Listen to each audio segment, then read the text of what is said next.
All right, everybody, welcome. So your blues solos, your pentatonic solos, they're a little bit bland. The reason is we need to know what the notes mean. It's like speaking. These notes are our words, and we can say them a certain way. We can say them with body language. But before we do that, before we get into like all this really fun bending and stuff, we have to know what the notes actually mean. So this is going to be part one for this pentatonic and blues, minor pentatonic and blues lesson. So please hit subscribe and hit the bell because part 2 and 3 and 4 are coming out, and we're going to be addressing a lot and making your solos super impactful. And it's just like communication, guys. We want to deliver the emotion just like we're speaking. So let's get into it. I'm going to do everything in my A pentatonic, okay? Now, I'm going to give you a little tiny bit of theory, all right? The note values, according to the number system, is as follows. And you'll notice there is no 2 and there is no 6, all right? Just keep that in mind. This is what we have in this scale. A root note, a minor third, a 4, a 5, and a flat 7. All right, if that doesn't make any sense to you, I just want you to hold that in your head for now, okay? It will make more sense as we go through the lessons and as we get into part 2, part 3, and part 4. So we've got root note, or 1, okay? Minor third, 4, 5, flat 7, and then it starts over again. Root note, minor third, 4, 5, flat 7, root note, minor third, okay? What we're going to do is we're going to break this down a little bit. We're going to get you to really understand what the notes mean. So let's look at the root notes, okay? My 5th fret on my top string, my E string, my 7th fret on my 4th string, and my 5th fret on my bottom string, okay? What I'm going to do is I'm going to put this backing track on, and I'm going to play ending on those root notes. And what I want you to do is try to absorb the sound and the feeling that you get. It's got a little bit of relief, right? Everything is fine. It's our root note. It's our home base, okay? So let me see, when I put this on, if you guys can sort of absorb that and really hear that out.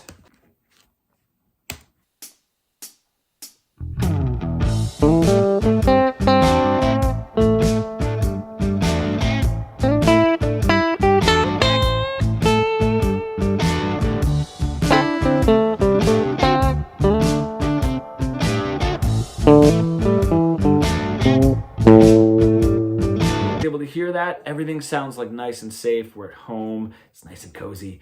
Now, what we really want to do is we don't want to give that root note away. That is the first note that we really start hearing in our head because it is the root note. We can really hear how it settles in very nicely because it is our root note. So what we want to do is we don't want to give that away. We don't want to give that safety away just yet. So let's look at this scale again. And what we're going to do is we're going to take the notes that sandwich our root note, okay? There's a note before and a note after. It sandwiches them in. And that creates tension. That gives us this feeling of, ooh, we're almost home. We're almost safe. Not quite.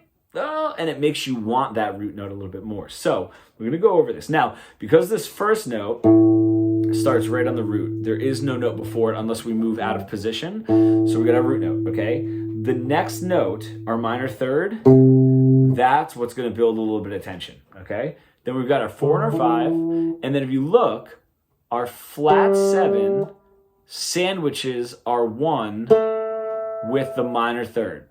So it's the flat 7 and the minor third that sort of sandwich in our root note, okay? And that's the same up here, right? That's my root note, minor third, and then we have our 4 and 5, and then we have our flat 7 into the root note, and then our minor third. So the flat 7, 8th fret in the 2nd string, and the 8th fret in the bottom string, our minor third, sandwich our root note, and that gives us that oh, close but not quite close enough.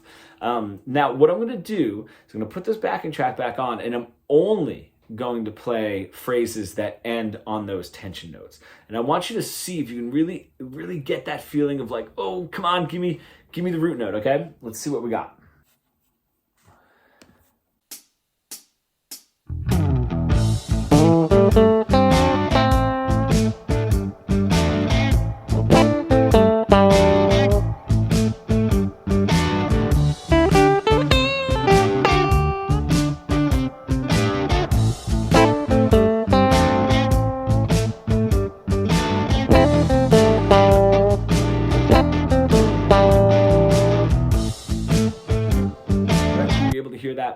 hopefully, and you can always go back and listen again, because this is all really about training your ear. We have to get out of the mechanical aspect and sort of just like the numbers and the strings. That's what we want to start getting away from once we know the positions and once we know where to put our fingers. So what I want to try now, and this is really going to be the first exercise, you can put on whatever backing track you want. You can play it in whatever key you want, whatever works for you, right? I want to start developing a little bit of tension. It's just like telling a story, right? You're building up that little bit of tension before you sort of like get to the conclusion. So we're going to build tension and then release. Now, what I like to do, especially starting in this exercise, is it's going to be a very basic call and response, okay? So it's just a simple phrase that ends on one of the tension notes, minor third or flat seven, okay? And then a simple phrase that ends on a root note. So you build the tension and then it's released.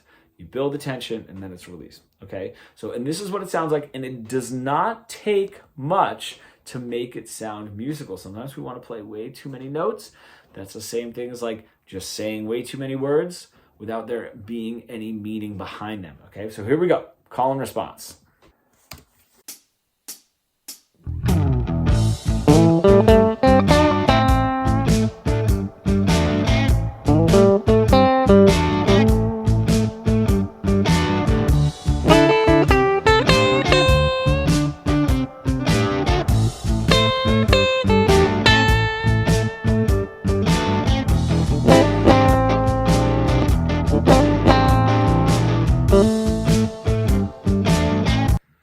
Doesn't take much for a call and response. Now you can mess with that all you want, building up a little bit more tension, getting a little bit more adventurous before you give that root note away. Of course, you don't want to give too much tension without the release, and that's entirely up to you and in your style. But giving a little bit too much tension and then not releasing is good. That listener is going to be like, wait a minute. Think about hearing a story that just goes on, and you're like, and then something else happens, and then you're just like, well, what happened at the end? And then they never tell you the ending of the story. Okay, so that is something to keep in mind. Now, let's just move on to the last section of this, and we sort of have these neutral notes, right? Which is our 4 and our 5. Okay, so wherever they pop up, so we got 1, or root note, minor third, 4 and 5, flat 7, root note, minor third, and then 4 and 5, flat 7, root note. Okay, and then our minor third up there. Those are great passing tones. The one thing that I would like you to notice is when you land on them, it doesn't really build tension or give us any release, okay? So let me just show you that so you can sort of absorb what we have going on there. It's a little bit, those notes are a little bit less significant, in ending a phrase.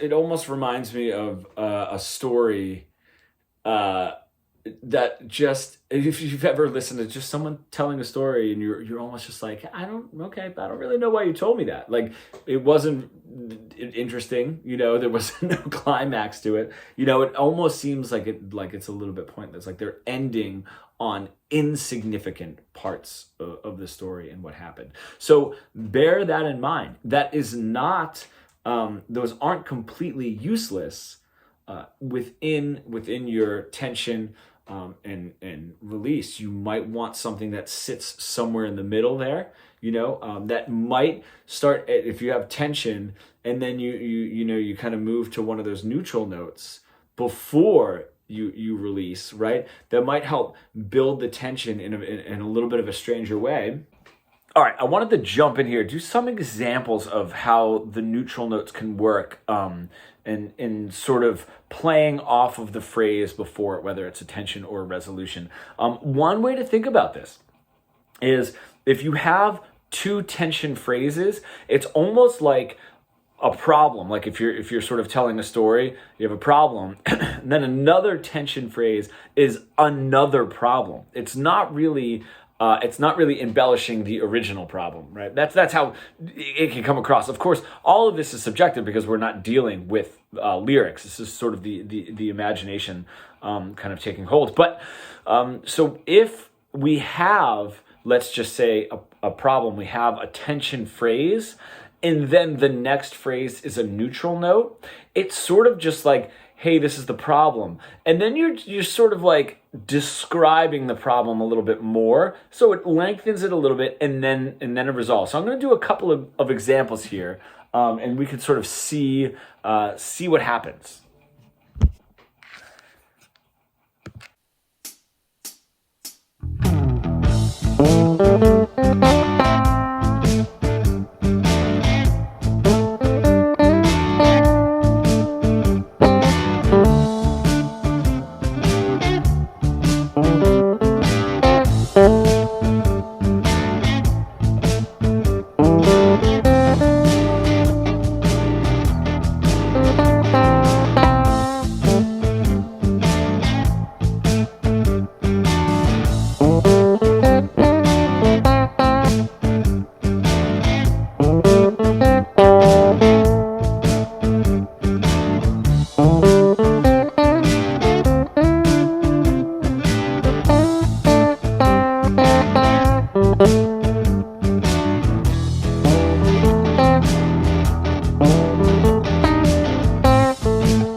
So just to give a couple of ideas, you're going to hear it in context against a resolution phrase or against a tension phrase. So you can, just because the example of it just being like stacked neutral phrases, like I said, just kind of like doesn't really develop or go anywhere, but we can use that very specifically. And the last thing about this whole lesson is the phrase is the most important aspect of the phrase is the ending. And that's what really sticks in our ear, especially when we're sort of playing a phrase and letting it rest a little bit.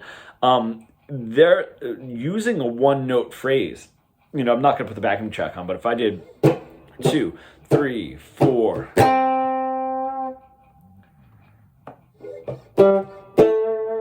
right? That's just a one note tension phrase. That's all it is, right? You're just taking away the rest of the phrase and just playing that ending note. So that also does I just wanted to throw that in there, kind of wrap some of the things up here. Now, the last part of this lesson that we're going to do is the blues note, because I did want to get into the blues scale. So the blues note is in between the 4th and the 5th. It's either a flat 5 or a sharp 4, an augmented 4, but it's this note.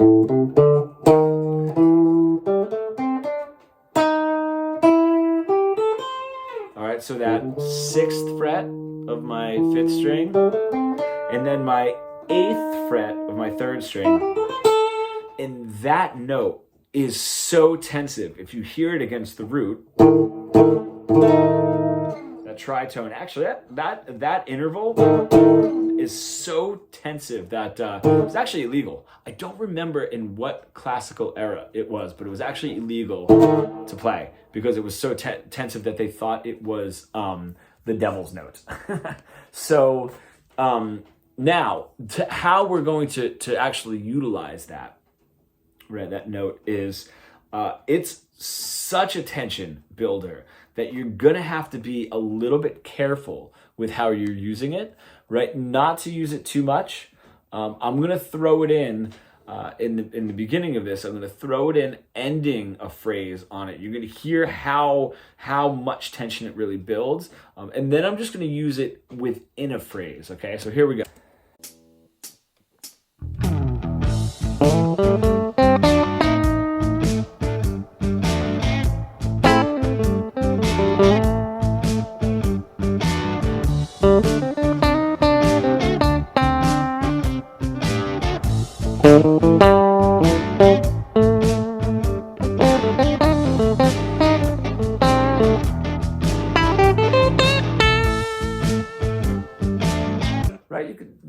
mix it into some of those phrases without it being a little bit too much.